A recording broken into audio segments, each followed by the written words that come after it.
Итак, сегодня мы погружаемся в тему волуметрической диеты. Основа нашего разбора, как всегда, научные данные. И знаете, сама идея интригует. Есть больше по объему, но при этом худеть. Звучит почти слишком хорошо, чтобы быть правдой. Да, звучит заманчиво. Это подход, который разработала доктор Барбара Роллс.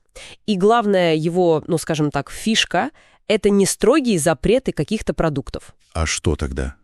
А фокус на энергетической плотности.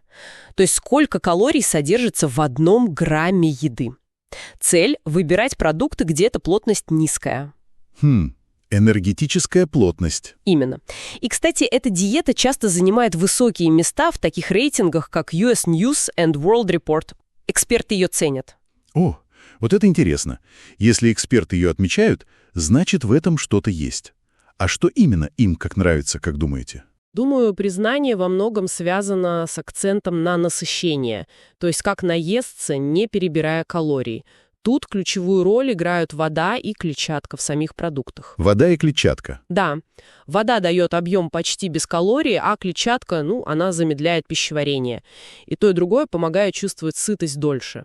И важно понимать, что просто выпить стакан воды – это не то же самое, что съесть, скажем, большую порцию супа или салата. То есть еда физически заполняет желудок лучше? Совершенно верно. Речь идет именно об объеме пищи, богатой водой и клетчаткой, относительно ее калорийности.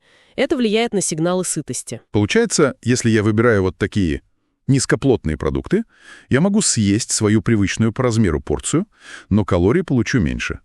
И так худею. Да, вы правильно уловили суть. Так создается дефицит калорий. Но, что важно, без острого чувства голода. Люди ведь, склонны съедать примерно одинаковый объем или вес еды каждый день. Интересная мысль. И вот если заменить условно маленькую горсть орехов, а у них плотность высокая, на большую тарелку овощного салата, где плотность низкая, то насыщение может быть похожим, а калорий гораздо меньше. Часто говорят про ориентир где-то в 1400 килокалорий в день, но это, конечно, очень индивидуально. Понятно. Значит, вот это ощущение сытости – это и есть ключ к тому, чтобы диету можно было соблюдать долго, без срывов. Абсолютно. И это еще подкрепляется важным моментом – контролем порций для продуктов с высокой плотностью, тех, что попадают в 3-ю и 4-ю категории. То есть их не запрещают совсем? Нет, не запрещают.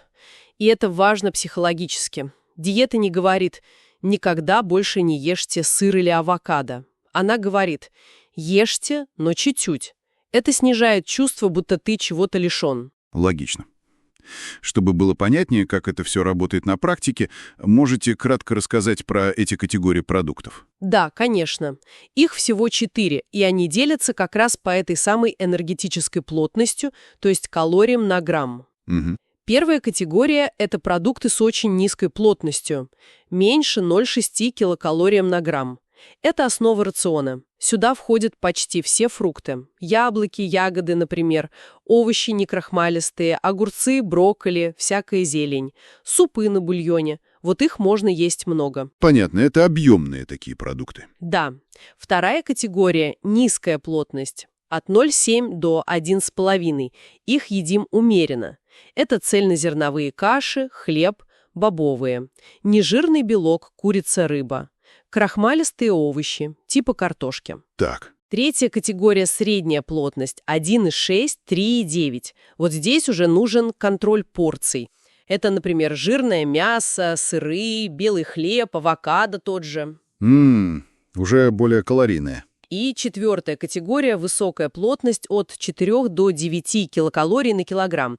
Эти продукты, очень редко и совсем по чуть-чуть. Масла, орехи, семечки, сладости, жареное, фастфуд. Система выглядит довольно просто и логично для выбора. Но вот нет ли тут подводного камня? Не получится ли так, что, гоняясь за объемом и низкой плотностью, люди забудут про питательную ценность? Витамины, минералы. Это хороший вопрос, и риск такой теоретически есть, если подходить формально.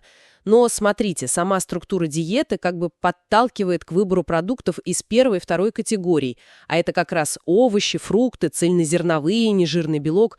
Они-то и богаты нутриентами. То есть наоборот получается? Да, зачастую качество питания даже улучшается. Продукты с высокой плотностью из 4-й категории часто как раз менее ценные с точки зрения витаминов и минералов, так что это скорее преимущество.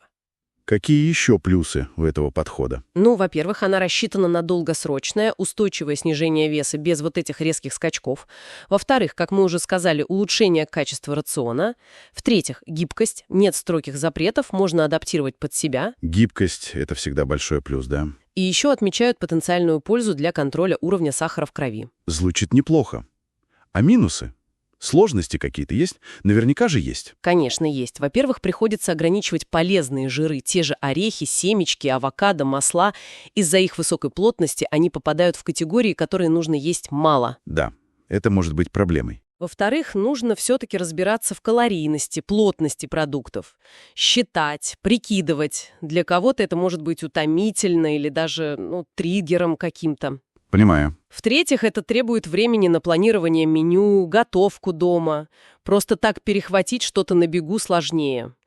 Питание вне дома тоже может быть вызовом. Ну да, не везде найдешь суп на бульоне. И еще, рацион может показаться кому-то монотонным. И, конечно, подходит не всем. Скажем, при синдроме раздраженного кишечника обилие клетчатки может вызвать проблемы. Тут нужна будет адаптация. Ясно. Ну что ж, давайте подводить итог. Волюметрическая диета — это интересный подход. Фокус не на запретах, а на объеме и низкой калорийной плотности еды. Цель — добиться сытости, потребляем меньше калорий. Подход довольно гибкий, но требует осознанности, планирования. Да, все так. И знаете, в завершение вот такая мысль для размышления. Если ключевые факторы — это объем и плотность пищи, то насколько сильно культурные привычки в еде или, скажем, доступность свежих овощей и фруктов в разных регионах в разное время года могут влиять на то, сработает ли эта диета на практике для конкретного человека в его конкретных условиях? Действительно. Это напоминает, что любая система питания — это не что-то в вакууме, а часть реальной жизни. Именно. Контекст всегда важен.